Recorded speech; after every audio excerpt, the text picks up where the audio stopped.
लाखों अफगानी नागरिक इस समय पड़ोसी देशों में शरण मांग रहे हैं, वो भाग जाना चाहते हैं, लेकिन ज्यादातर देशों ने इनके लिए अपने दरवाजे बंद कर दिए हैं और इनमें सभी देश इस्लामिक देश हैं। इसे समझने के लिए यह तस्वीर देखिए।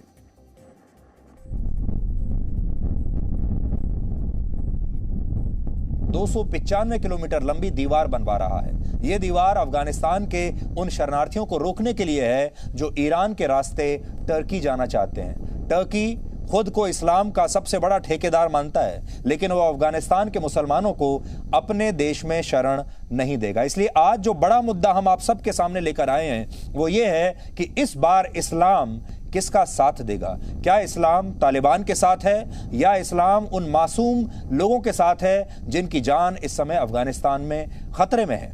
क्या इस्लाम उन महिलाओं का साथ देगा जो इस समय अफगानिस्तान में अपने अस्तित्व की लड़ाई लड़ रही हैं और जिन्हें अब पुराने जमाने में धकेल दिया जाएगा जहां उन्हें काम करने की भी आजादी नहीं है।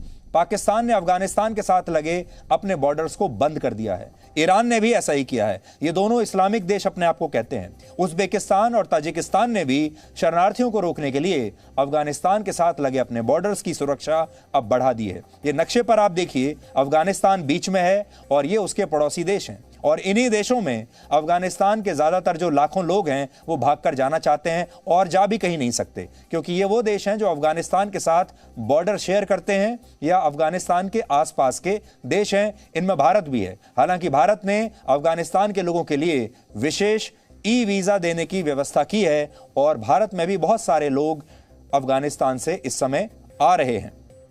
लेकिन बड़ा सवाल यह है कि अफगानिस्तान के चारों तरफ जो ये देश हैं ये सब अपने आप को इस्लामिक देश कहते हैं। अब इस्लाम जो है और ये इस्लामिक देश किसे असली मुसलमान मानते हैं? तालिबान को मानते हैं या अफगानिस्तान के आम नागरिकों को मानते हैं जो भाग जाना चाहते हैं? ये सब इस्लामिक देश जिन्होंने लाखों अफगान नागरिकों को मरने के लिए छोड़ दिया है। इसलिए अब सवाल यह है कि इस्लाम आखिर किसका साथ देगा? तालिबान के साथ या फिर उन बेकसूरों के साथ जो किसी भी कीमत पर अफगानिस्तान से भाग जाना चाहते हैं? इसलिए इस्लाम को मानने वालों की भी यह परीक्षा है, इस्लाम की भी यह परीक्षा है। और जो भी लोग ह्यूमन राइट्स की बात करते हैं, जो भी लोग आज़ादी की बात करते हैं, ये उनके लिए भी एक परीक्षा है। और सबसे बड़ी बात हम आपको आज आगे बढ़ने से पहले ये बताते चलें, दुनिया भर की जो सोशल मीडिया की बड़ी बड़ी कंपनियां हैं, जो टेक कंपनियां हैं, जैसे ट्विटर है, जैसे गूगल है, जैसे यूट्यूब है, आपको याद होगा इन्होंने कुछ समय पहले डोनाल्ड ट्रंप को ब्लॉक कर दिया था। आप सबको ये याद होगा। डोनाल्ड ट्रंप को दुनिया की सब बड़ी टेक्नोलॉजी कंपनियों ने, सोशल मीडिया कंपनियों ने ब्लॉक कर रखा है। लेकिन इन सब कंपनियों ने अभी तक तालिबान को ब्लॉक नहीं किया है। तालिबान की सारी प्रेस कॉन्फ्रेंस, तालिबान की सारे ट्वीट्स, तालिबान के बारे में जो भी उन्हें कहना होता है वो बाकायदा इन सब प्लेटफॉर्म्स पर जा रहा है। अब आप सोचिए, तालिबान बड़े आतंकवादी हैं या फिर डोनाल्ड ट्रंप तालिबान से भी बड़े आतंकवादी हैं? कल हमने आपको काबुल एयरपोर्ट पर अमेरिका की एयरफोर्स के एक विमान से लटके उन लोगों की तस्वीरें दिखाई थीं जो किसी भी तरह तालिबान से अपनी जान बचाना चाहते थे और जानलेवा कोशिश कर रहे थे अपनी जान बचाने के लिए, और इनमें से कुछ लोग विमान से गिरकर मारे भी गए। अब आप उसी विमान के टेक ऑफ का एक नया वीडियो देखिए जो विमान पर लटके एक अफगान नागरिक ने ही अपने मोबाइल फोन से बनाया है। और ये किसी हॉलीवुड फिल्म का स्टंट नहीं है, किसी बॉलीवुड फिल्म का स्टंट नहीं है, क्योंकि आपने अक्सर फिल्मों में जो बड़े बड़े नायक होते हैं उन्हें तो ये स्टंट करते देखा होगा, लेकिन ये असली जीवन, असली जिंदगी का स्टंट है और ये स्टंट किया गया है अपनी जिंदगी बचाने के लिए। आप खुद देखिए।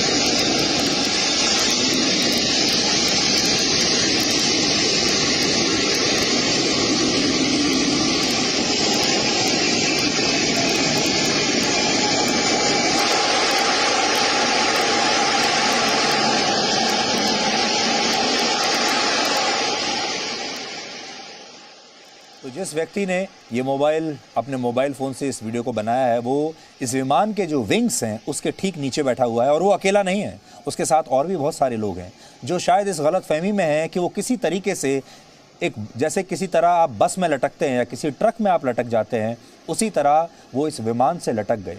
और सोचिए, उन्होंने इतना बड़ा रिस्क, इतना बड़ा जानलेवा कदम उठा लिया अपनी जान बचाने के लिए, और इससे ये साबित होता है कि वो यहाँ इस तरह मरने के लिए तो तैयार हैं, लेकिन अफ़गानिस्तान में रुकने के लिए तैयार नहीं है। हम नहीं जानते कि ये जो व्यक्ति है ये आगे चलकर बचा होगा या ये मर गया होगा, क्योंकि जब ये विमान ऊपर उड़ा तो विमान में से बहुत सारे लोगों को गिरते हुए देखा गया था।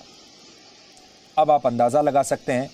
अब ये सोचिए कि इस्लाम किसके साथ है, इस्लामिक देशों को किसका साथ देना चाहिए, भगवान को किसका साथ देना चाहिए, अल्लाह को किसका साथ देना चाहिए?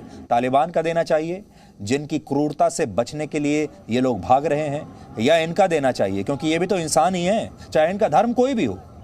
इसलिए हमारी पूरी सहानुभूति आज अफ़गानिस्तान के इन तमाम लोगों के साथ है जो लोग आज लावारिस हो गए हैं। ये पूरा देश लावारिस हो चुका है, और जब देश लावारिस हो गया तो फिर लोग भी लावारिस हो गए। Presenting B News app, available on Google Play and App Store. Download it now.